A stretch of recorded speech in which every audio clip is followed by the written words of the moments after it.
Holy God, we seek to walk in your light. We want to do it together.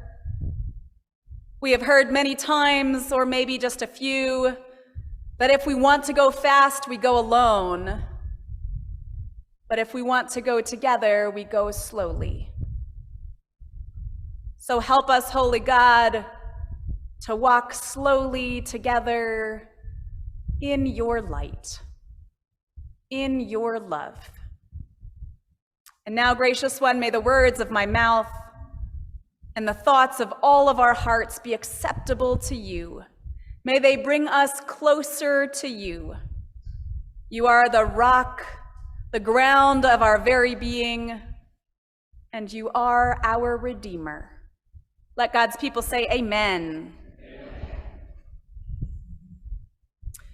It has been a week where, for some of us, words and judicial decisions at the highest level have felt like swords, like spears stabbing tender places, cutting through access to rights, cutting through steps toward equity, cutting through debt forgiveness that paved a way to hope.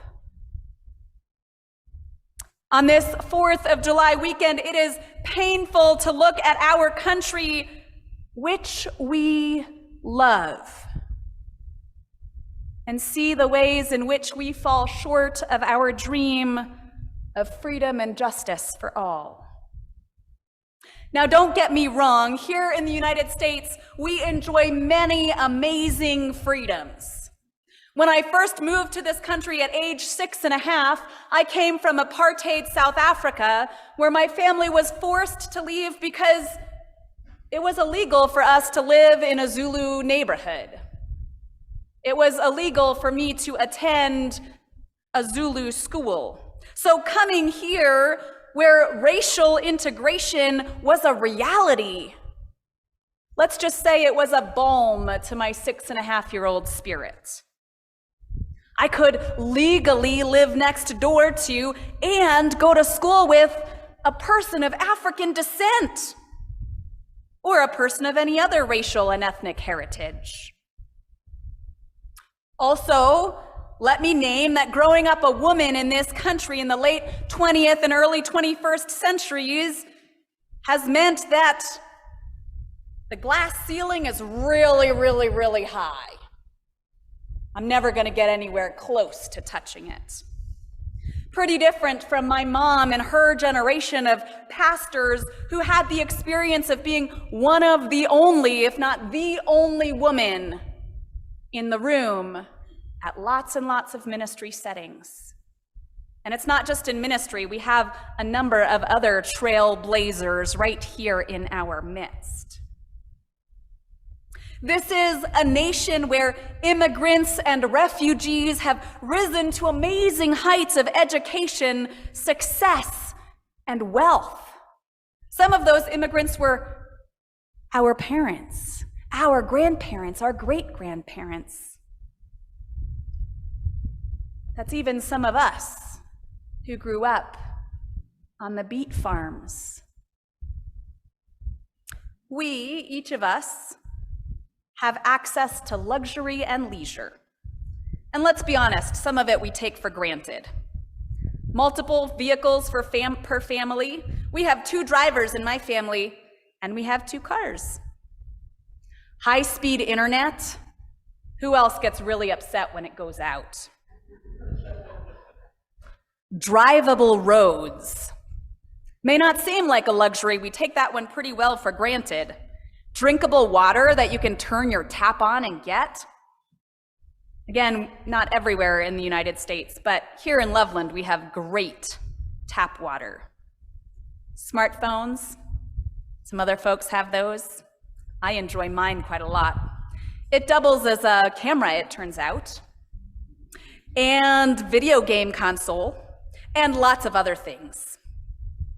How about lots of entertainment at our fingertips? Many of us have ancestors who came to these United States seeking a better life for themselves and their children, and we are here because they found it. They found that better life. And this is also a nation of great natural beauty, tremendous natural resources, and pretty awesome ingenuity and creativity. Our musicians and composers and writers and scientists, oh my goodness.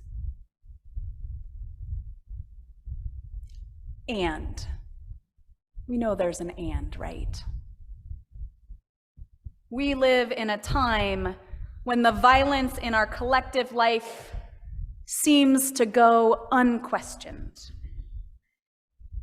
It's hard to get through more than one news story without hitting some sort of violence. A lot of the movies I watch and am well entertained by contain a fair bit of violence. Our language, and someone from our congregation called me out at our annual conference when I used some not so pleasant language. Our politics. There's violence everywhere. And I'm talking about both literal physical violence and the violence of our words, the violence of isolation, of poverty, of denigration and dehumanization, the violence of failing to see one another, much less love one another. This beautiful, amazing nation is steeped in violence. So let us hear again the good news spoken by the prophets. They will beat their swords into plowshares, their spears into pruning hooks. Nation will not take up sword against nation. They will no longer learn how to make war. They will no longer learn to live in violence. They will melt their guns into works of art. Their nuclear weapons, they will turn into historical artifacts. Neighbor will not take up weapon against neighbor. There will be no one to terrify them, for the mouth of the Lord of heavenly forces has spoken.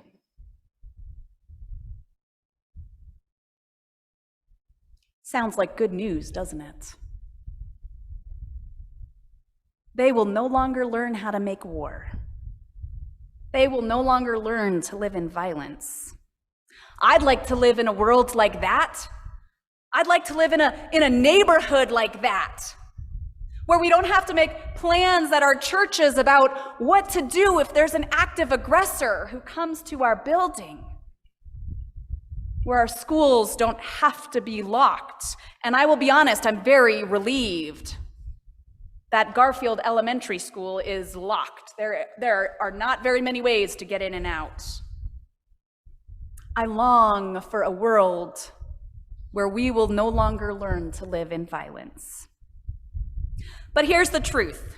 Depending on the day, I'm liable to dismiss this good news, this word of hope, as naive, religious, wishful thinking. Something as impossible for us as a nation as common sense gun control appears to be.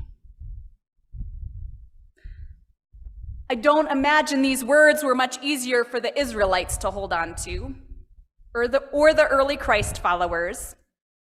Perhaps that's why they needed the reminder that Paul offers in his letter to the Hebrews. Faith is the realization of what is hoped for. Faith is evidence of things not seen. And so, beloved of God, faith calls us to live in hope, especially when the hope seems like it just runs through our fingers like sand or water. Faith calls us to hold it gently, especially in times such as these.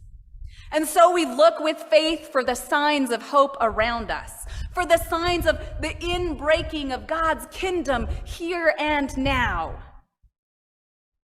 And this last week in Laramie, Wyoming, was filled with those signs for me.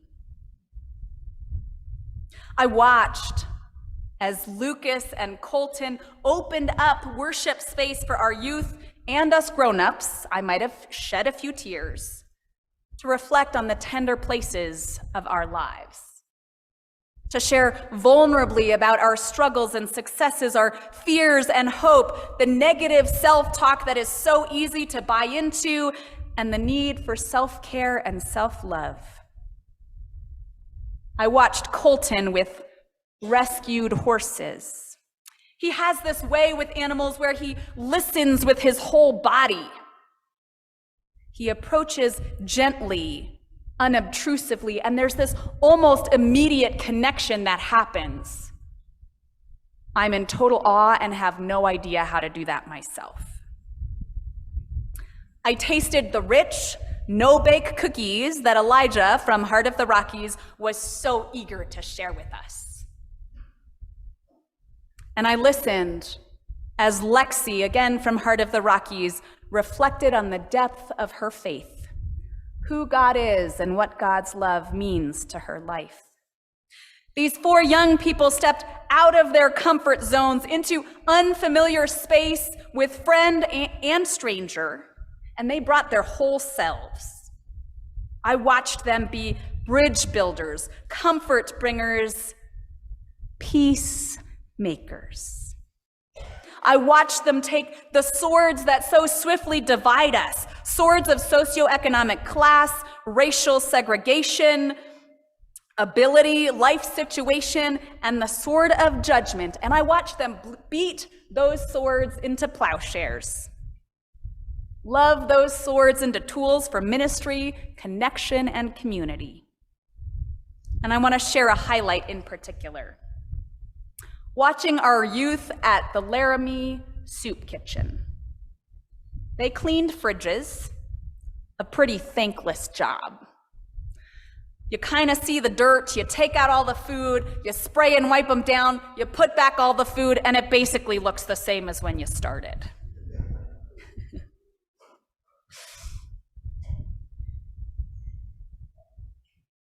They repacked snacks, opening big bags of chips and seeing how many small Ziplocs they could fill. They prepared food, and they served meals to the clientele with a large helping of joy.